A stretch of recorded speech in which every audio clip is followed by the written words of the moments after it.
क्या क्या इनका विधान है, ये थोड़ा सुनाता हूं आपको। ये पारखी नहीं मानते कि कोई लोक है, सतलोक है, अमरलोक है, अगमलोक है। पारखी नहीं मानते। ये कबीर साहब को एक जीव मानते हैं, मानव मानते हैं। जब कबीर साहब भी जीव और अभिलाष दास भी जीव, फिर कबीर साहब को सतगुरु और परमात्मा वो क्यों मान लिया है न जीव।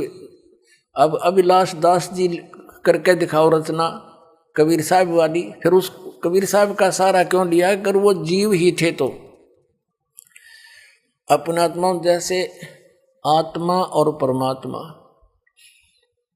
राजा और प्रजा दोनों एक जैसे ही शकल होती है।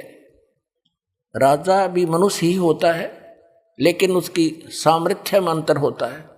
तो जैसे आदरणीय गरीबदास साहिब जी को परमात्मा मिले, आदरणीय नानक साहिब जी को मिले, आदरणीय धर्मदास साहिब जी को परमात्मा कबीर जी मिले, आदरणीय दादू साहिब जी को मिले, आदरणीय मलुकदास साहिब जी को मिले, आदरणीय गीसादास साहिब जी को मिले।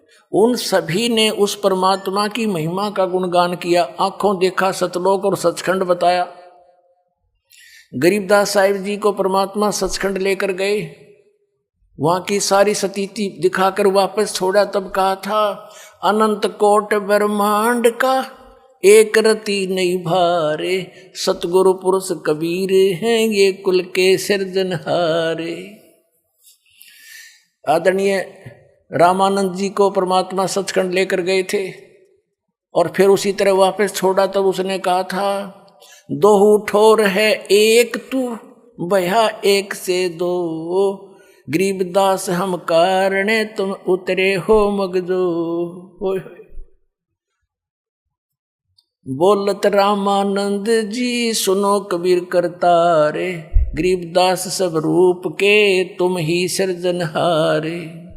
और कबीर परमेश्वर ने खुद कहा है कि ए स्वामी सृष्टा में, यानी सबका रचनहार मैं हूं और सृष्टि हमरे तीर, गरीबदास अधर बसूं अवगत सत कबीर।